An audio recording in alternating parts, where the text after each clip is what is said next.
Okay, he's literally making.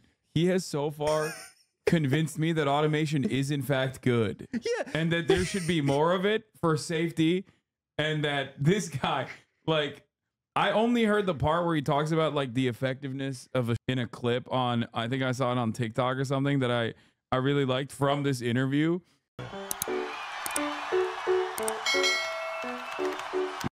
We start the top of the hour this morning with a Fox 5 News alert. Oh yeah, we got the dock workers, port workers turns in Baltimore. So there's a couple different things I want to talk about with respect to this port workers, the dock workers. One, I really like the union leadership. At least like he sounds cool. Like he sounds, I don't know, he just comes across like, maybe I'm wrong. He gives me a little bit of a, he's kind of a Trump hog. I know, but I don't give a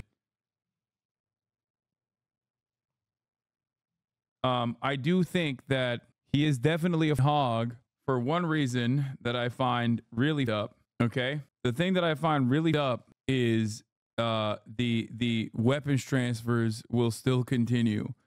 The International Longshoremen's Association is going on, but they're making an exception to ensure continue to be sent to Israel.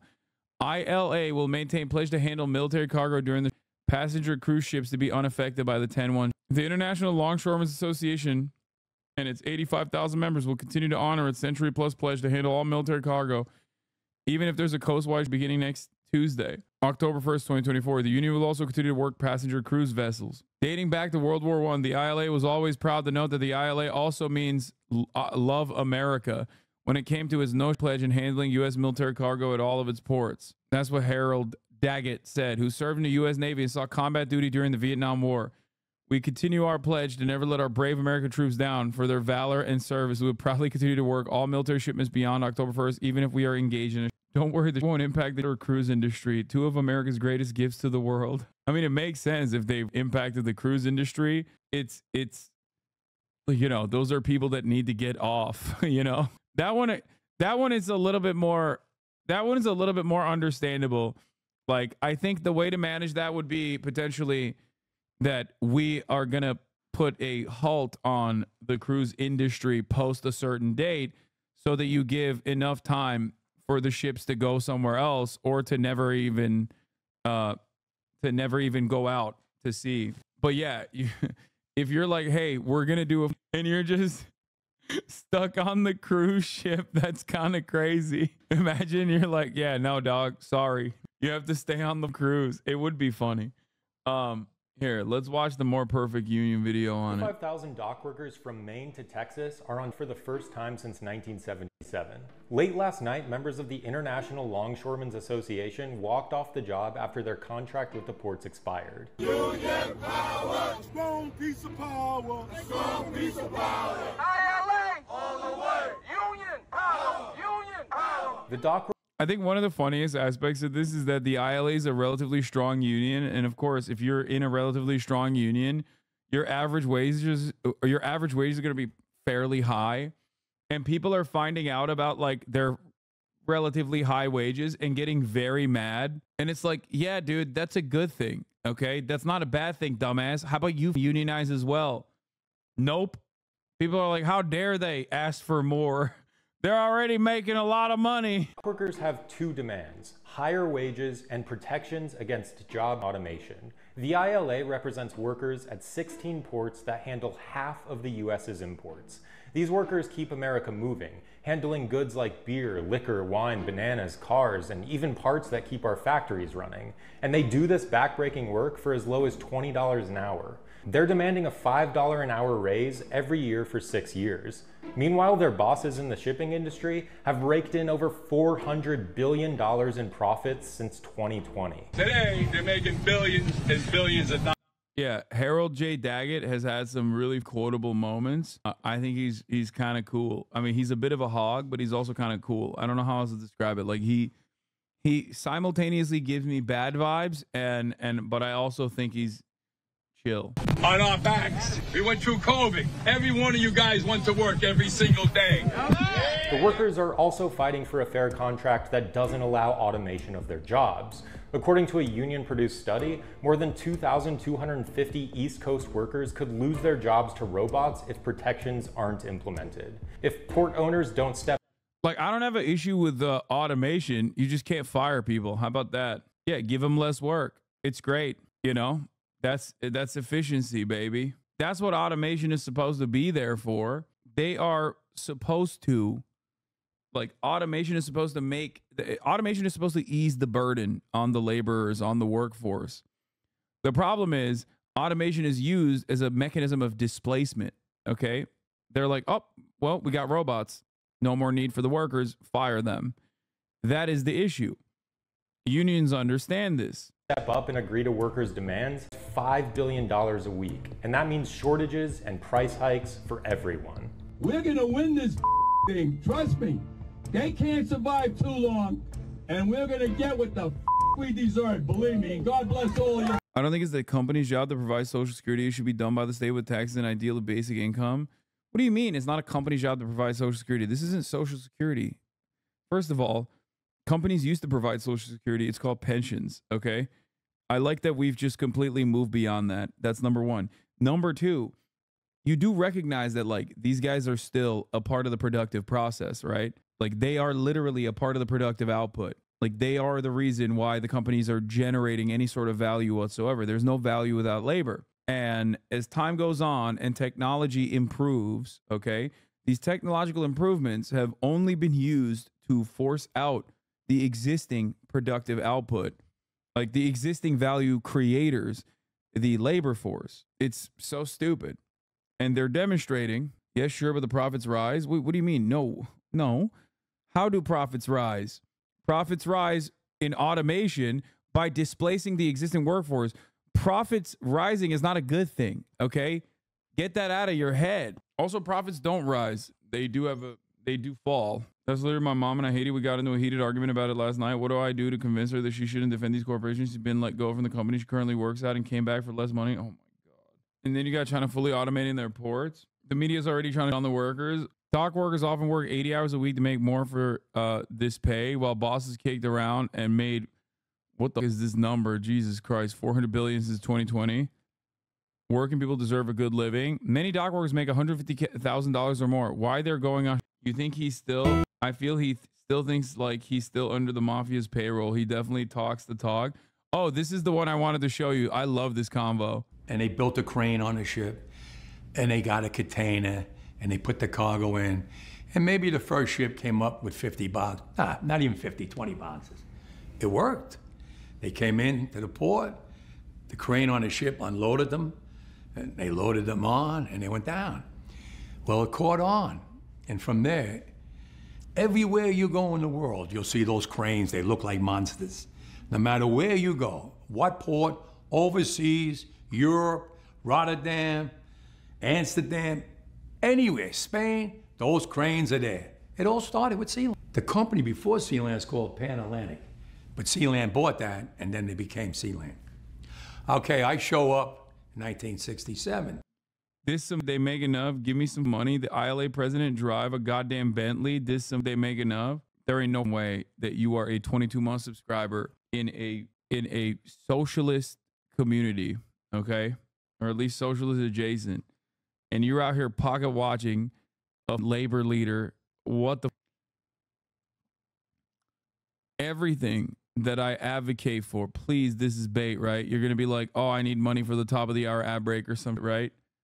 There ain't no goddamn way. Because at the top of the hour, there's a 3-minute ad break. And if you no longer want to see those ads, he's a Trump tart. It don't matter. It don't matter. Okay? You think I say that about the Teamsters when Sean O'Brien was fighting for the contracts? It don't matter. It don't matter if he's a Trump supporter or not. The reason for this work stoppage existing, or the reason for this work stoppage happening, is not because he's a Trump supporter and he's in the tank for Trump. Y'all are crazy. That's not what I agree. It don't matter. But his member bulletin, the day Trump got, was so cringe. Not gonna lie. This is not about Donald Trump. This is about his own workers. Okay. This is about his wages. This is about the profits that they're generating. This is about the understandable fear that a labor leader has for automation displacing his unionized workforce. That's it. I explained to you before, the maintenance local was down. We built it all up. You heard me. Where the changes started? Wait, is this not a socialist community? Are you just trying to cover your ass, or would you actually say you're more of a social democrat? I'm a capitalist. I love capitalism. Okay, I love capitalism. That's why I run the 3-minute ad breaks at the top of the hour, and I tell you to subscribe. Okay, here's the 3-minute ad break now, baby. Now listen to my words. We always went for a 3-year contract. When my father, when I was a young kid, we went on for 25 cents. Daggett makes $900,000 a year. Come on, man, that's straight cash. He's not risking his life or safety. Wait, what? What are you guys talking about, bro? Like targeting the labor leadership and being like he makes a lot of money is literally one of the first ways in which the media any kind of you're talking about. I don't know. I feel like it should be distributed better. I'm dumb. Yeah, what? I'm done. There is no way in which we can work around this. Yeah, he has Bentleys too, by the way, and a nice ass house. Okay, I know that. I know all of that. It doesn't change the dynamic of what his actions are here. Please. Oh my God, I'm a union member. Your chatters are so libbed up and cooked. The 1980s ruined us. We are holy dude. Listen, for every guy like this, there's a guy out there making billions. Okay, the CEO is making billions. Do you understand? Don't you recognize that you are currently defending the multi-billion-dollar corporation by being like, well, this guy's fake, though, okay? This guy's fake. He's a phony. He makes too much money. Why are you pocket watching the labor leader and not the goddamn CEO? This entire conversation is not about him being like, yeah, give me all the money. This entire conversation is happening because he wants his workers to get more of the profits that they're generating. That is at the heart of every single labor movement. What the? It's like basic 101. 25 cents. We went on in 1977 for 3 months for 80 cents. Fast forward, back then the companies were lucky they made millions of dollars, 10 million, 5 million. Today, billions and billions of dollars. They make, MSC is the richest shipping company in the world, made 3 times the money than Amazon. A lot of money, right? Billions. Well, one of the companies, and I won't mention his name, he took himself for Christmas bonus, $4 billion. He took it out for him and his family, $4 billion. A French company, I won't mention their name, they gave all their employees 50 months salary as a Christmas gift. Now, look at that money. They have so much money, they don't even know what to do with it. They know they're building up terminals. If each of the 2,250 laborers got $1 million for their work, they would still have $2.25 billion of profit. They want to go automation. They want more money now. Get rid of these men. We don't need them no more. It's a big change going on. I've been fighting automation for years. They destroyed LA. They put a fully automated terminal out there at Maersk Line. 800 longshoremen lost their jobs. If it was up to them, they would like to see everybody lose their jobs. Let me tell you, it's not just in the longshore. They got ships in Europe that they're building. They got one now, runs on a battery, a container ship. No crew. Somebody in an office building runs it. Goes out, goes in. They don't want any. Why should others pay for their inability to adapt with the current times? Dog, what the are you talking about? Listen, brother, if automation, if let them automate the ships or let them automate the docks, but then don't fire them. That's it. Make them work less hours for the same price. Adequately pay them for the profits that they're generating. Great. Do you understand? Nobody's going to turn around and be like, wow, I can't believe they're automating and making my job easier. The issue here is not that it's automation. The issue here is that automation is being used as a mechanism to displace the existing wage labor force. Holy, oh my God. Unions are inherently libertarian and capitalists use it as a talking point. Daggett's house is incredible. I don't give a. They are employees, not shareholders. What? Dude, so many people just don't comprehend. Value is created by the employees, okay? By the laborers. Shareholders then, who are not associated with the production at all, end up taking the profits, which is what profits are. How little you can get away with paying the workers, like all the extra productive output that you can retain and give back to random unaffiliated, unassociated people.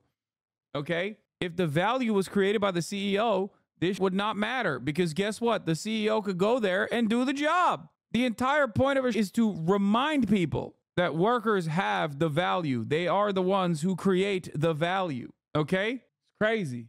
Felix Biederman's in the building, ladies and gentlemen. Takes so long to get here. Almost from my house on an aircraft carrier. Almost as cool as Motaz in terms of guests. We're doing like basics of you know, wage and how value is accumulated. I mean, like I sort of see both sides of this current dispute. Like certainly for the longshoremen, but it's sort of like a central truth of my worldview that if you have a wage job, you should have to take one weekend every month to work for free for guys like me. Okay. Because who's ordering all that stuff? True. Me. They don't understand. They don't understand the real plight.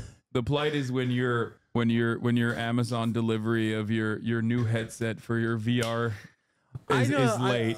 No, I don't. My VR headset I got directly from Valve.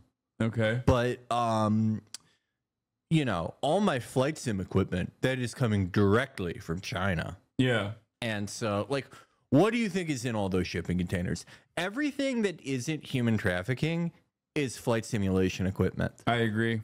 I made this guy rich. Yeah. He's caked up.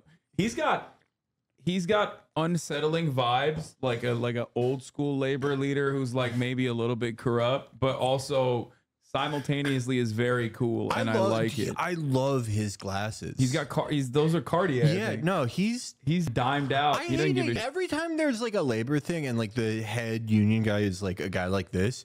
Every like John Stossel type is like, he drives a Bentley, and it's like, you don't think that's cool? That should be like, you shouldn't have to go to college to buy Cartier frames. That's my legitimate belief. Yeah, this guy's awesome. He's 78? Yeah, the profane 78-year-old leading the dog order strike. He looks good for 78. He does, because he's rich. Yeah. He's caked up, dude. That's what it is.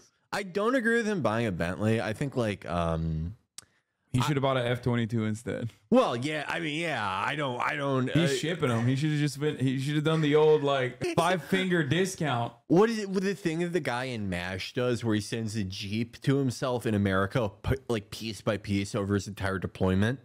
I mean, like, Bentleys seem nice, you know. I've been inside one once, but just, it's like everyone has one. Everyone who makes as much money as this guy has one, is my whole thing. And it's like, don't you want something that no one else has? Yeah. Like an F-22. Yeah. Yeah. That's right.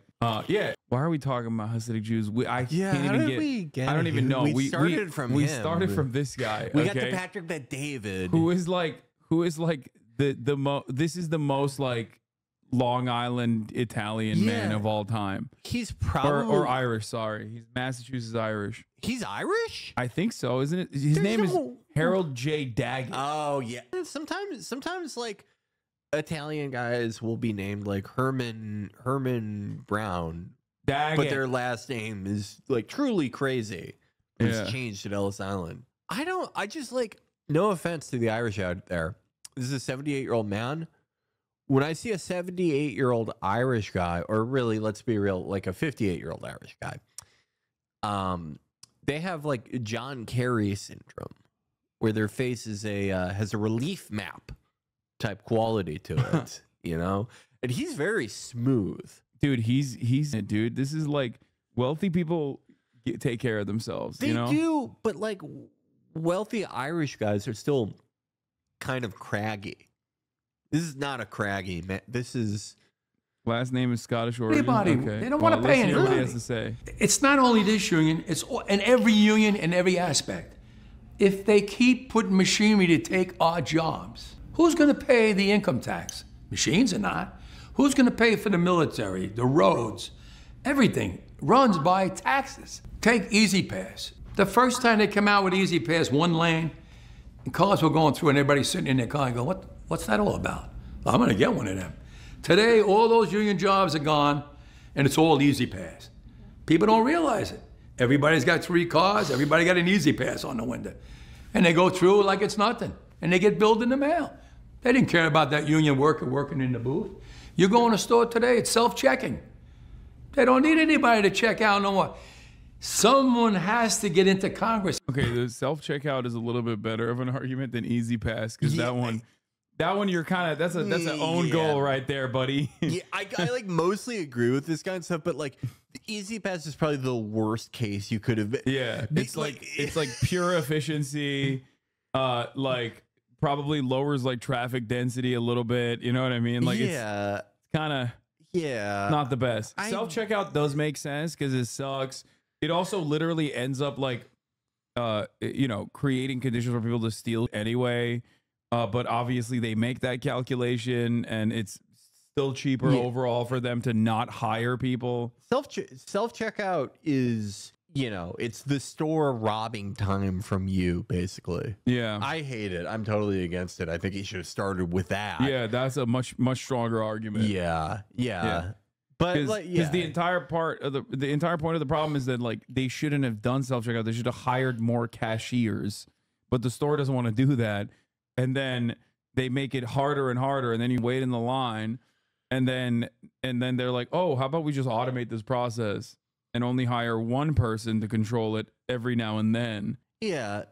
There's also an argument to be made that like operating at maximum efficiency for an economy is, if you're like, you know, constantly inventing stuff or industrializing or whatever, there, you know, see the value in it. But our economy is just built on people selling to each other.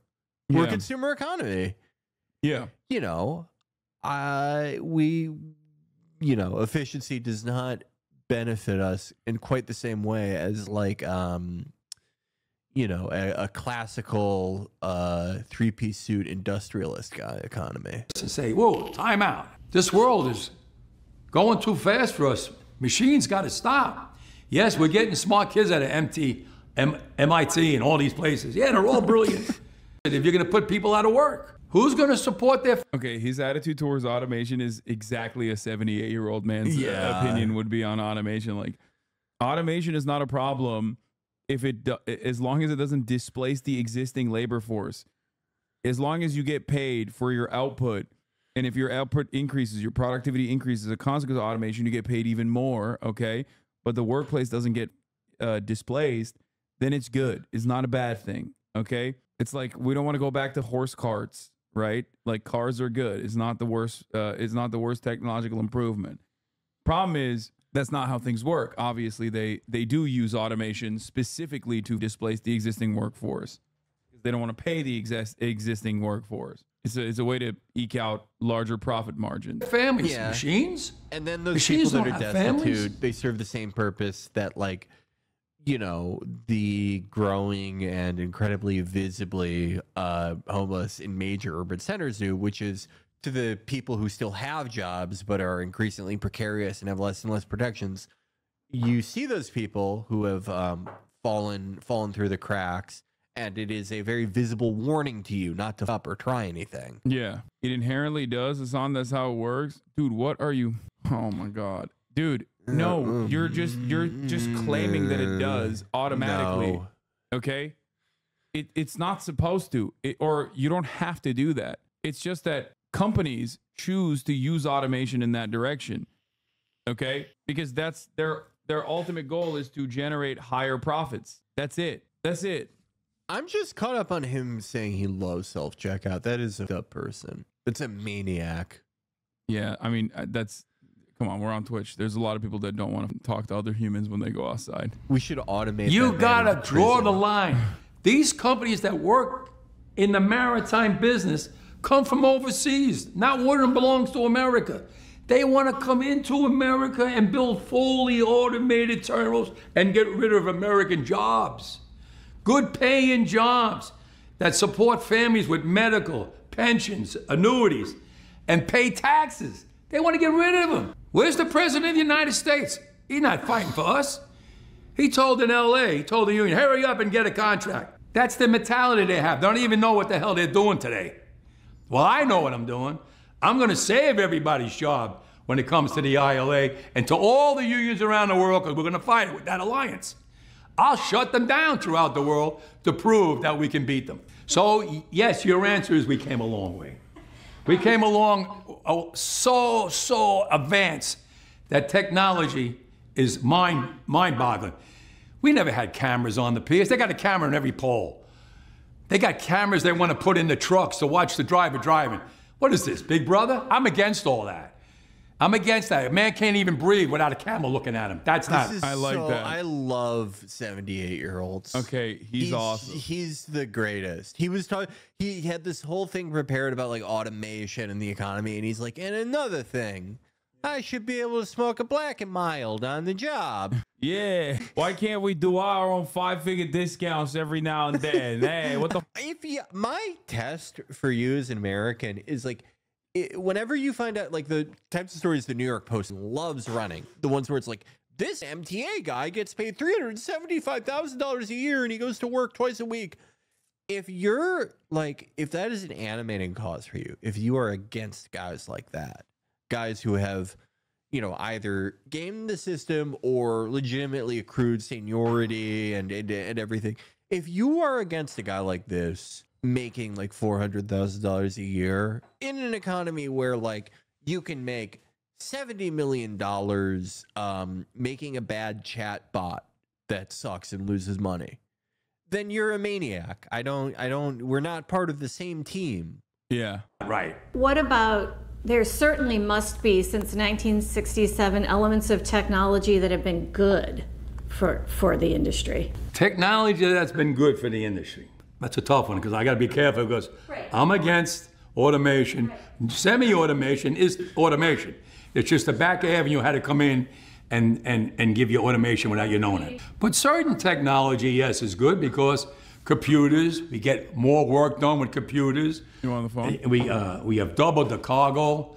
We have, if you look now, we have ships that are being built by these companies. Check this out. That whole 22,000 containers. It's a floating city. They had to take the Bayonne Bridge and raise it way up here so the ships could go under it to get in here to unload them. 22,000 containers. It's amazing how we came from the first ship with just a small amount of containers. 25, 50 boxes on them. So look at the future now. Look at the future in money. They went from millions of dollars to billions and billions of dollars. So the world is going by real quick. Is it safe to say that you're not against technology for efficiencies, but you're person first, people first, like protecting jobs and families while embracing technology to keep the workflow efficient? Let me explain a little bit about this. The first cranes that went up with diesel engines up there. As time went on, they got rid of diesel. Today, it's electric. The jobs on the waterfront are very dangerous. Just 2 years ago, one of my mechanics fell into the electric and he was fried. Wife, 4 kids. Happens all the time on the piers. People getting, there was a woman checker, she was checking the boxes when a guy had a high-low with 2 stacks of steel. He should have been riding in reverse. He was looking through the bundles, knocked it down. He didn't even see it, dragged her under the high-low in front of her son, ripped her apart. It happens. Christ. It happens down here all the time. I had 2 guys killed right in front of me. It happens. This is why I think he's Italian. Because this is an old Italian guy thing, just kind of out of nowhere. They'll be like, did you hear about the toddler that was skinned alive? And you're like, what? Okay, he's literally he has so far convinced me that automation is in fact good. Yeah. And that there should be more of it for safety. And that this guy, like, I only heard the part where he talks about like the effectiveness of in a clip on, I think I saw it on TikTok or something that I really liked from this interview.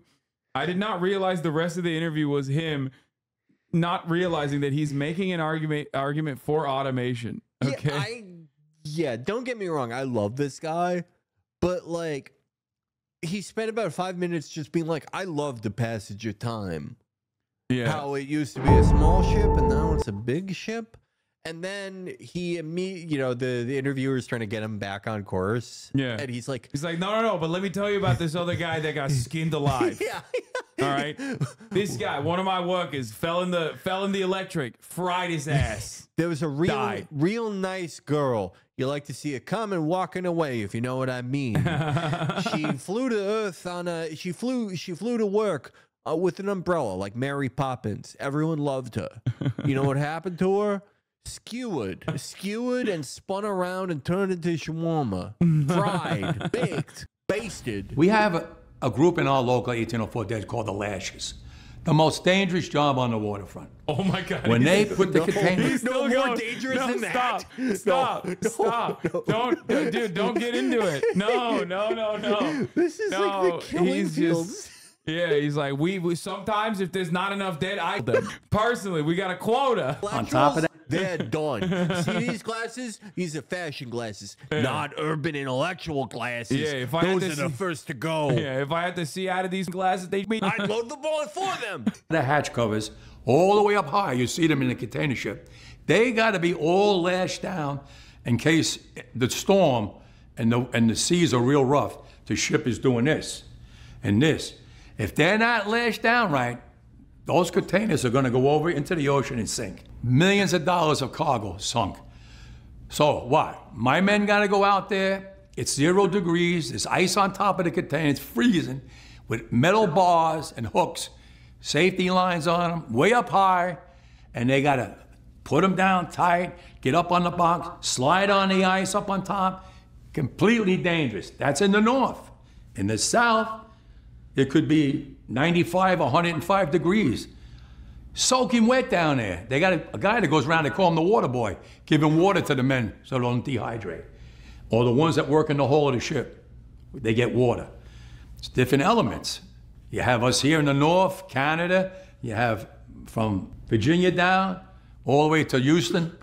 Hot. Florida, everything's hot. Different elements. Dangerous job. We've had 17 people in the last 3 years. Why are you doing That's 17 that? people didn't come home. We just had a kid in Why? Houston. Young kid, a big What argument are you roll of paper, weighed a ton, rolled off on top of him. That's why I fight. I fight for jurisdiction. I fight for safety.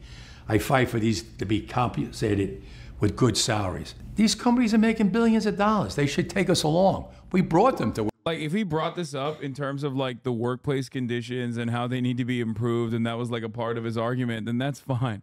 But like he's talking about this as a counter to the automation argument. Yeah, It's just I can kind of try to figure out why he brought it up, but it's still like really not making the case, unfortunately.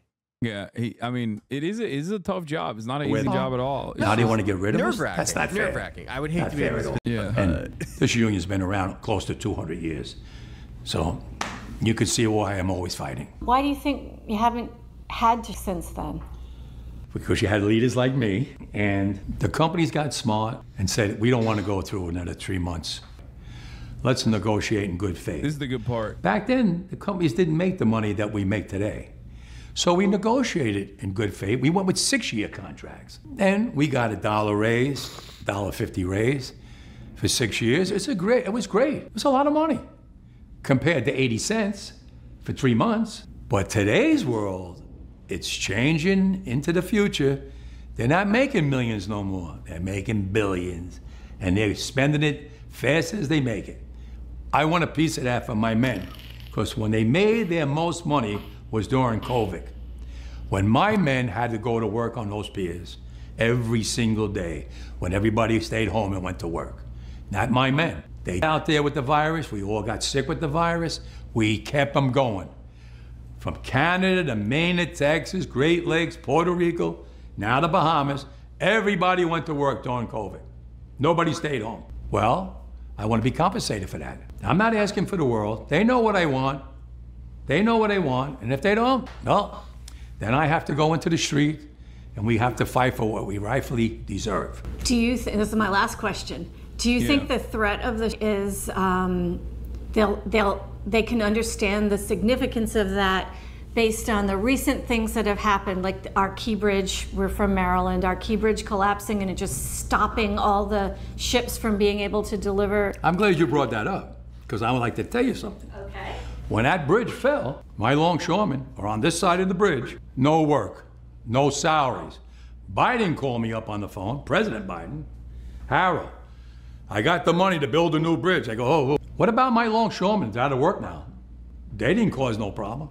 Well, he goes, I got the money for building a new bridge and getting the bridge that's in the water out of there. I ask you one more time, President, what about the men whose families now have no money coming in? Well, you know, if there was an explosion on a ship, maybe I can get the money. Listen, you're supposed to be a friend of the ILA. You came to me when you wanted the AFL CIO backing. I got it for you. You called me in the kitchen, you thanked me 1,000,000 times. I'm telling you, my members need help. Well, let me see what I can do. In politics, that means you're not getting it, okay? I opened up a... I love this guy. Yeah, He's so sick. I would give anything to hear the conversation with him and Biden. Yeah. That was probably fantastic. Harold. Look alive. We got money maybe in the tank. Going to Israel. I told you, I want to help the NAACP, whatever you are. A fund with management. You're a real after battle the first guy, pandemic. Harold. Let me see how much money's in that fund. I called them up. They called me back. $300 million. Wow, are you kidding me? We put $300 million in there? Yeah. Well, I'd like to take some money out of there and pay for those families in Baltimore. Well, Harold, it's only for pandemic. Well, what about we get your lawyers and my lawyers, and any disaster, nature disaster, whatever, we can draw from it. I have no problem as long as the lawyers work it out. They worked it out in one day. It cost me $1.2 million every week to pay for their families. Plus, they were allowed to go to unemployment. And it's over now. They're back working. The ships are going in and out. I never got no help from the government. We did it on our own, management and union. That's what we're supposed to be doing, working together.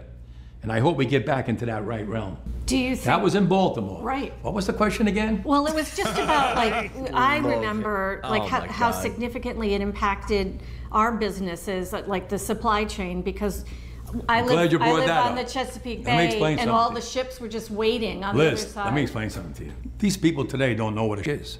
Right. When my men hit the streets, from Maine to Texas, every single port will lock down. You know what's gonna happen?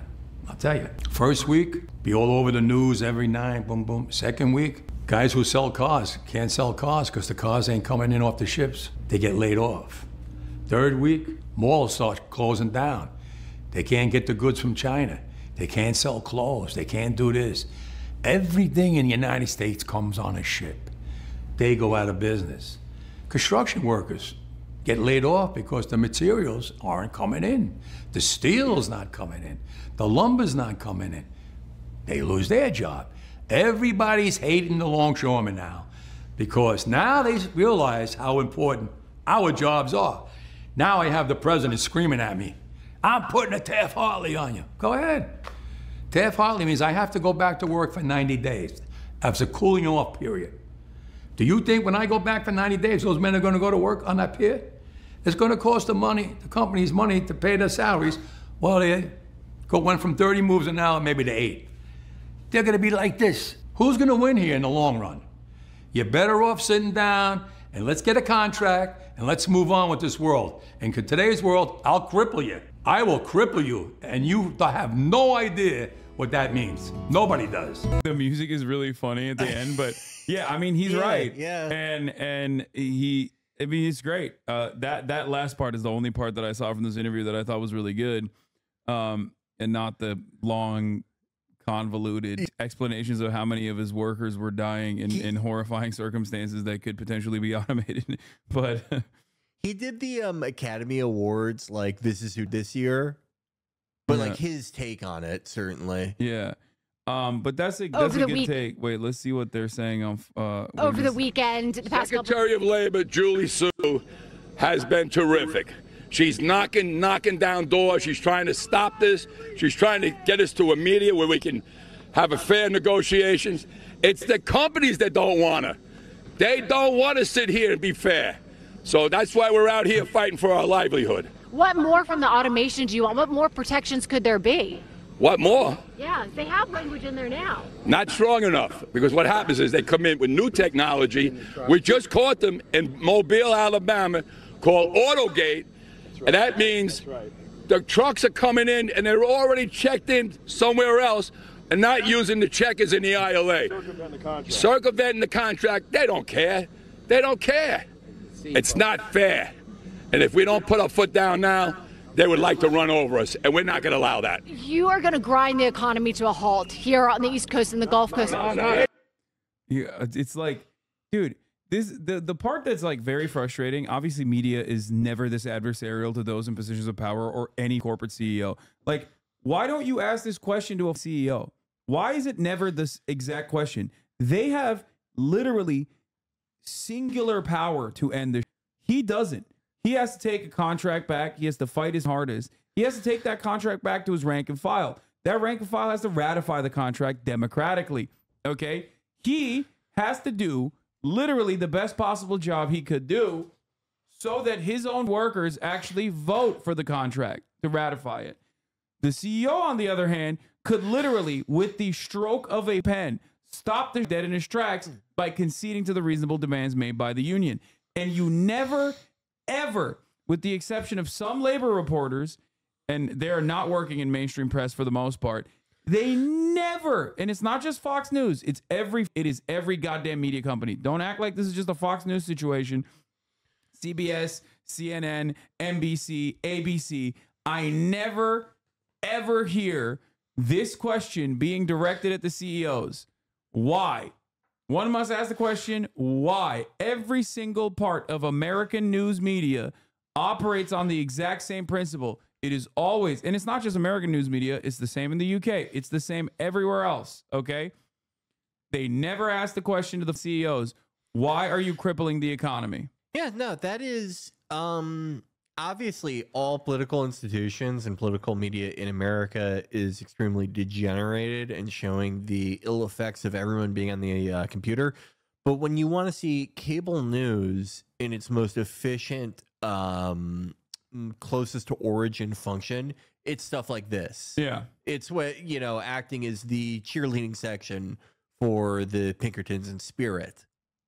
For sure. That is, Fox is, that's like, you know, the reason that Fox will probably always exist to do this during, same with CNN, same with MSNBC. Every network has, I would say CNN, their core purpose like this is more so like America's wars. Fox's is more stuff like this. I'm recalling Steven Crowder's star-making turn. Oh yeah, when he got clocked in the face. But they all basically have this editorial position. Yeah. That's precisely it. Not us. They are. Don't spin it now because you're Fox News. They're going to drive it. But are you worried? Are you worried that this strike have the capital to settle this thing is going to hurt the everyday American, the farmers that need to reach the export market? They're telling me that they're going to hurt through all of this. Now you start to realize who the longshoremen are, right? Nobody cares. People never gave a about us until now, when they finally realized that the chain is being broke now. Cars won't come in, food won't come in, clothing won't come in. You know how many people... Teamsters also have this level of power as well, similarly. Yeah. Like any aspect of the labor union that touches the supply chain, I mean, most labor unions are this powerful. That's the reason why we've gutted them, because they could completely shut down the economy if they chose to do so. And that's why we have so many different legal ways of like forcing them back to work, which, to credit, Brandon is not doing that. Like and they have been relatively strong on the labor front, and they have reiterated their commitment as well, which is really funny because like all the liberals are like, these guys are so stupid. They're doing a cargo cult, like in their defense for labor unions, when this guy is like a secret Trump supporter or an overt Trump supporter, and he's in the tank for Donald Trump. He's like trying to create an inflation crisis right before the fucking election to hurt the Democratic Party's chances. That's what they're saying about him. In what way did that guy mean cargo cult? I don't. Does he just like I saw that post. It just doesn't seem to be applied in the correct way. I don't even. Yeah, I have no idea. But yeah, he said. Yeah. Joe Biden said ocean carriers have made record profits since the pandemic, and in some cases, profits grew in excess of 800%. It's only fair that workers see a meaningful increase in their wages as well. I don't care about forcing them back to work. I did NATO. AUKUS. AUKUS, Jack, Five Eyes. Look alive. It's so funny. It's so funny that like, yeah, this is like, you know, this is one area where like Kamala is, should she win, will undoubtedly be than Brandon on.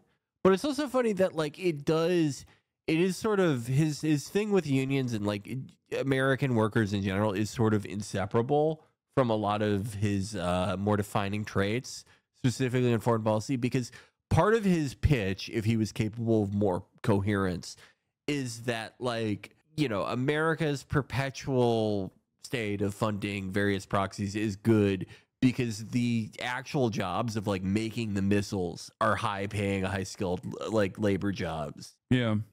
And it is like just like that is like if he were capable of expressing that, it is like a sort of shocking concept to run on. It's just interesting to me that there was another group of individuals that got together and collectively disrupted shipping. And their reasoning for it was to stop it in Israel. Yeah. And Biden did not like that at all. He didn't like it so much that he spent billions of dollars trying to stop those guys unsuccessfully. Well, they found out why America doesn't have more 3-day weekends. Yeah. Yeah. I can't wait till like 30 years from now we get like the full extent of what happened during Operation Amazon Prime. Yeah, because it's similar to the Israeli thing of like, we're not showing the pictures for, but then nothing happened, you know. With Operation Amazon Prime, there are all these like ships that were like made in 2017 where it's like, it's gotta go back to Qatar for no reason. Nothing happened to it. Yeah. Depend on our jobs, half the world. And it's time for them and time for Washington to put so much pressure on them to take care of us, because we took care of them and we're here 135 years and brought them where they are today, and they don't want to. And I mean, I guess they have a working clause that they don't disrupt military shipments anyway. So there's that as well. ILA will maintain pledge to handle military cargo during and passenger cruise ships. 2 key sectors for the American economy. If is anyone out there in chat, are you cruise ship people? Anyone in there? Anyone in the thousands of people? I never encounter anyone who my podcast co-host went on a ship once. He went on a cruise ship once. He did not like it. Yeah, they're gonna be like, you know, airships. I don't think anyone below the age of 60 like routinely goes on them or goes on them at all. I don't really understand it. I think it's like really weird. Also, to be fair, he is gay. My podcast co-host, the one that went on a cruise. Yeah. But I don't even think it was a gay cruise, so that doesn't even make sense. Yeah, I don't really get it. Weird sector of the economy. Yeah. I think that cruise ships, they should be like American super carriers, and they should be nuclear powered. Blue MAGA. I'm all for unions, but okay, we have a problem with this guy in the dockwork strike with 45,000 longshoremen striking for maintenance.